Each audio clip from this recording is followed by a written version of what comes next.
મારે પણ બનાસકાંઠા પહોંચવાનું છે અને મેં મુખ્યમંત્રીજીને રજા પણ લીધી છે અને પ્રમુખ તરીકે સૂચના બી આપી છે કે તમારે બેસવાનું છે. હું હજુ અધ્યક્ષ છું એટલે હું કહી શકું. ભારતીય જનતા પાર્ટીના નવા પ્રદેશ પ્રમુખ કોણ? આ સવાલ એ દરેક પત્રકાર પૂછી રહ્યો છે. આ સવાલ એ ભારતીય જનતા પાર્ટીના પેજ પ્રમુખથી માંડીને રાજ્યસભાના સાંસદ, લોકસભાના સાંસદ, ધારાસભ્ય અને મુખ્યમંત્રી ખુદ એના મનમાં પણ વિચારતા હશે કે ભારતીય જનતા પાર્ટીના નવા પ્રદેશ પ્રમુખ કોણ? સી.આર. પાટીલ આમ તો અનેક વખત કહી ચૂક્યા છે કે હવે હું ભારતીય જનતા પાર્ટીના પ્રદેશ પ્રમુખ તરીકે લાંબો સમય નથી રહેવાનો.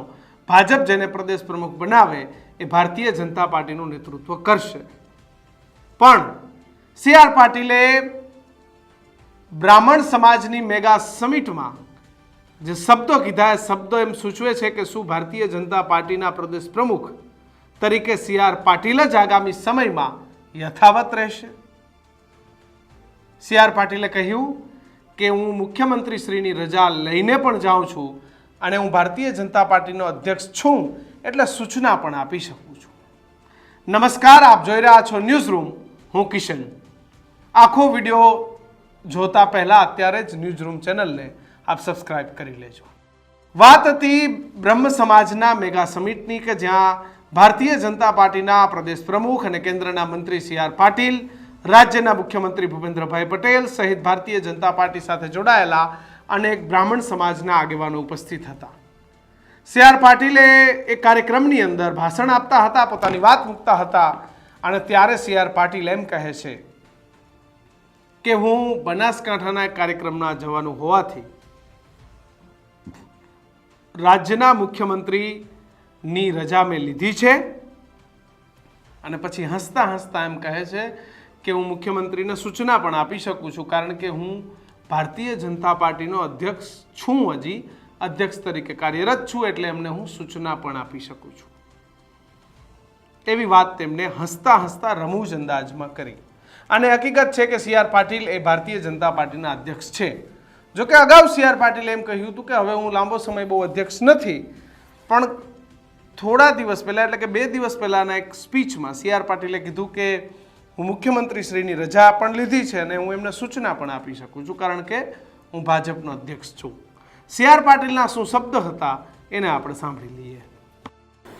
બ્રહ્મ સમાજ જ્યારે બિઝનેસ પણ કરશે ને તો એ ક્વોલિટીનો કરશે. એનું કામ પણ હશે ને તે ક્વોલિટીનું એક ચોખ્ખું કામ હશે અને એમાંથી પણ બાકીના લોકોને પ્રેરણા મળશે. એક આત્મવિશ્વાસ સાથે, એક બુદ્ધિ ચતુરાઈ સાથે,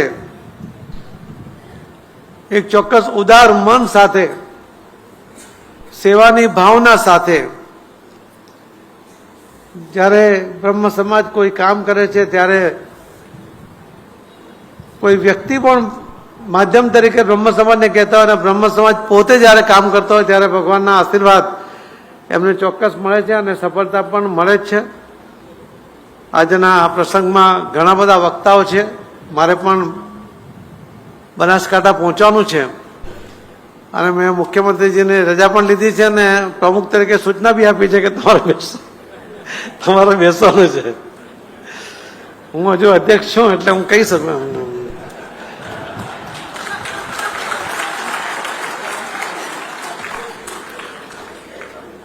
એટલે આપ સૌને ખૂબ ખૂબ શુભેચ્છાઓ સાથે તમે આ બિઝનેસ સમિટમાં ફરીથી દર વર્ષે આવી સમિટ અને આટલા મોટા સંખ્યામાં જ્યારે બ્રહ્મ સમાજ બિઝનેસ સમિટમાં ઉપસ્થિત થતો હોય ત્યારે ચોક્કસ લાગે છે કે આવતા વર્ષે જ્યારે ફરી તમે સમિટ કરો ત્યારે આને આ જગ્યા પણ નાની પડે અને બધા સફળતાપૂર્વકના આગેવાનો પોતાની વાત પણ પોતે સફળતા મેળવી એમાં આવેલા અવરોધો ને કેવી રીતે દૂર કર્યા એની વાત પણ એ અહીંયા મૂકતા જાય એવી મારી વિનંતી છે. તો સાંભળ્યું તમે કે હસતા હસતા જે સી.આર. પાટીલે મુખ્યમંત્રીની રજા પણ લીધી અને પછી સૂચના પણ આપી. પણ આ બંને બાદ સી.આર. પાટીલે એક સ્પષ્ટતા કરી અને સ્પષ્ટતા હતી કે હું ભારતીય જનતા પાર્ટીનો ગુજરાત ભાજપનો પ્રદેશ પ્રમુખ છું, અધ્યક્ષ છું એટલે હું કહી શકું છું, બાકી હું ના કહી શકું.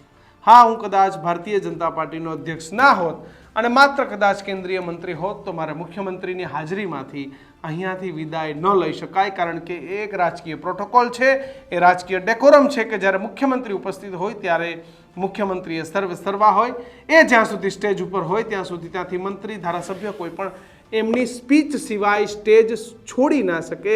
આવો એક ડેકોરમ છે, આવો એક પ્રોટોકોલ છે અને આ પ્રોટોકોલનું પાલન જ્યાં જ્યાં મુખ્યમંત્રી હાજર હોય ત્યાં એમની સિક્યુરિટી અને આયોજક એ કરાવતા હોય છે.